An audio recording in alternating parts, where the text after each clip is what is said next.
Hello there, this is Retro Spirits Guardian, and this is THUNDERFORCE 5. This is on the Sega Saturn.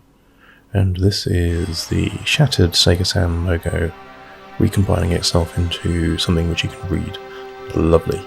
And what else have we got going on? We have got the Sega logo, and we have got a horizontally scrolling shoot 'em up, which has an FMV intro. So let's watch that. That's very sketchy. All very arty, isn't it? It's a bit aha. Take on me, take me on.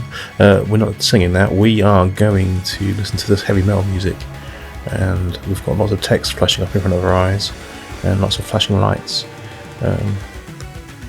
and some sort of rock music.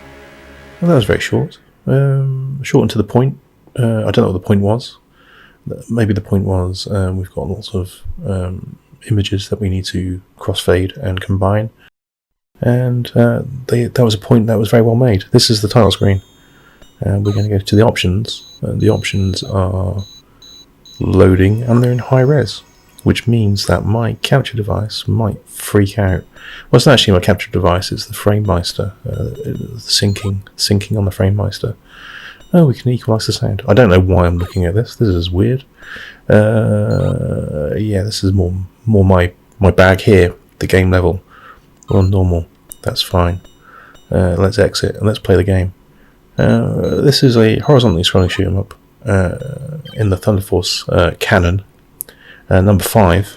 I've never played 6, but I have played 2, 3, and 4. I've never played 1. I don't know if there is a 1. 2, 3, and 4 are 2D, 5 is 3D, and 6 is 3D. Never played 6, like I said. The 3D in this game is variable in quality, it's fair to say. We have some garage shaded and light source polygons. We have some things which look like they're rendered 3D into 2D, like these things look like they're possibly 2D. But 2D explosions. We have a slightly different system for your spacecraft's special weapons. You pick up the claws, which are the little balls that are rotating around your ship, cheaply looking exactly like the hunter weapon. Ooh, slow down. And you press a special button, and it turns your weapon that you've equipped into like a super-powered version of that weapon. Which is useful for destroying bosses. These are some more 2D stuff which is rendered 3D. This background is bubbly, underwater. And this music's from the original THUNDERFORCE. I recognise this. THUNDERFORCE 3, isn't it? Yeah, it's the 3rd level because it's underwater. That's a nice little callback. This game is, in parts, okay looking, in parts ugly. It generally sounds nice, and it plays pretty well. It's just got a slightly variable frame rate. I would say it's a good game. I'd say it's a bit of a letdown after THUNDERFORCE 4. I think people were expecting better things from a Saturn version. There's some very low res splashes there. We've got some weird looking bosses in this game, it has to be said. They're not as nicely designed as... I think THUNDERFORCE 3 has the best bosses. THUNDERFORCE 4's are pretty good, but the ones in THUNDERFORCE 3 are pretty iconic, and this game's bosses don't reach that standard. Frame rate dropping to single digits there. We've got a wobbly background there.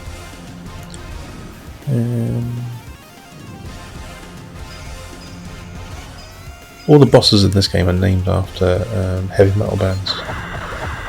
So I don't see the point of that. What was the point of continuing the fight underwater just to end it immediately? Very tiled sea there. Guardian's Hearts. There's some sort of stupid story which they keep referring to in this. We've got some mean bongos here. Yeah, the game plays alright. You can't argue with the gameplay. You can argue with the price though. So there's a few different versions of THUNDERFORCE 5 available on the Saturn. and there's like a double CD box version, which I don't know what's in the double CD box to justify it having a double CD box. I have the original single CD release, and I think I paid about 40 quid for it. And there's a Sega Saturn, like a player's choice version. I don't know exactly what they call it, Satakora or something, which is like a cheap, like I say, player's choice style re-release. But they're all really expensive. This version of the game, the one that I've got, which is like the original artwork, single CD release, you will get between currently 70 and 110-ish pounds, which is expensive. The double CD is probably more money, like the special edition, and the cheaper version is a little bit less, but it's still in the 80 sort of quid range. So it's an expensive game now, and it just depends on whether you like horizontally scrolling shoot 'em ups and whether you can adapt to the slightly rough graphics. There's quite a lot of digitized backgrounds in this game, which don't sit very well with the 3D. So it's a bit of a mixture of hand drawn, digitized, pre-rendered, and 3D.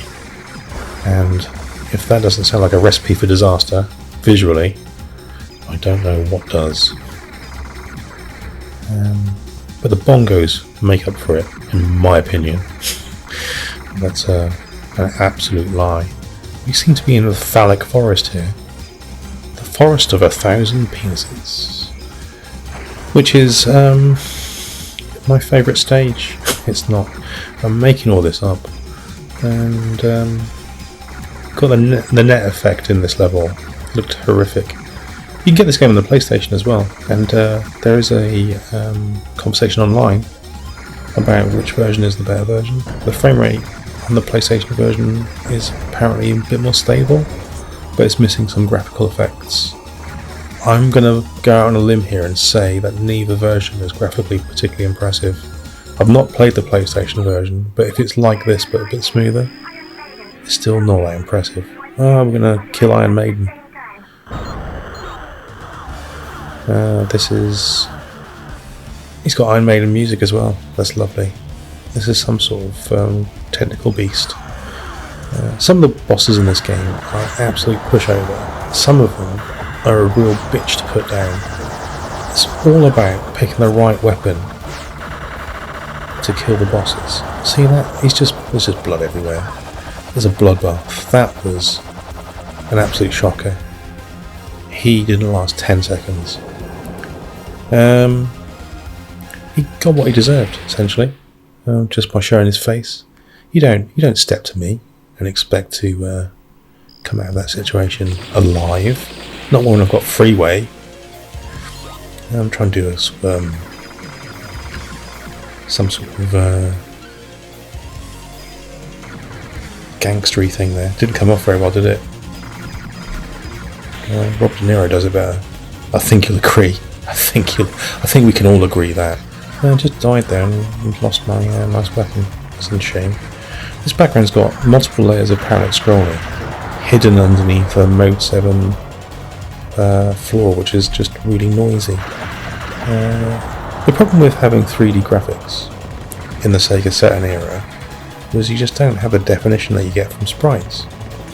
And THUNDERFORCE 4 presentationally does look a bit nicer, just because you can see what's going on and things look like they've got actual designs. Got killed by a motorbike, a very chubby motorbike. Didn't enjoy that. There's lots of arpeggios in this music, which makes me feel like I'm floating in the air. Yeah, the art style for this game is rough. And that's all I'm going to say. I'm not going to mention the artwork again, apart from this is one of the few games where they've got light source 3D. So on the Saturn, and which is nice, but unnecessary. Should have just been a 2D game. It'd have been awesome. I say that, but I don't know if that's true. They probably would have pre-rendered it. That cloud layer is very tiny. And we've got some sort of digitized clouds in the background, sort of photoshopped together. I did say I wouldn't talk about the graphics anymore, but part of the appeal of THUNDERFORCE games has always been the audio visuals. They've got the audio part of this covered, the visuals not so much. There's lots of Flappy Bird style enemies in this game. Odd. There's a couple of later levels look a bit nicer, and they're filled with robots, which is a THUNDERFORCE staple also. But yeah, the bosses in this and the bigger enemies just aren't as much fun as the ones in THUNDERFORCE 3. And to some degree 4, although 4 got a bit more generic, didn't it? But the underwater section in THUNDERFORCE 3, you had like a giant sunfish boss, and then there was like that sort of stingray looking thing at the end. All kind of fishy and cool. On the underwater section here, we did have that giant worm thing, which was okay, but then we got like a bird style creature, which was odd. But there we go. Armament Armed Arm. This is a boss that's not named after a heavy metal band. And this is a heavy metal band called Armament Armed Arm, which I am unaware of. This is a walking tank. Yeah, it's not much fun as the Godzilla looking thing of THUNDERFORCE 3, is it? And that was just a floating tank. This one's a bit harder to kill. Oh, he's put some sort of net on me. Made me go all slow. Oh, this music sounds like Dragon Force. Don't like it. Ah, he's put more nets on me. It's alright, I've juggled him. I've knocked him up into the air. Oh, no, he's still alive. Oh dear. And now he's got giant pincers. Ah, he's gonna pincer me to death. Son of a bitch. Anyway, that's THUNDERFORCE 5. It's alright. It's just not worth £100. Alright then. Ta-ra.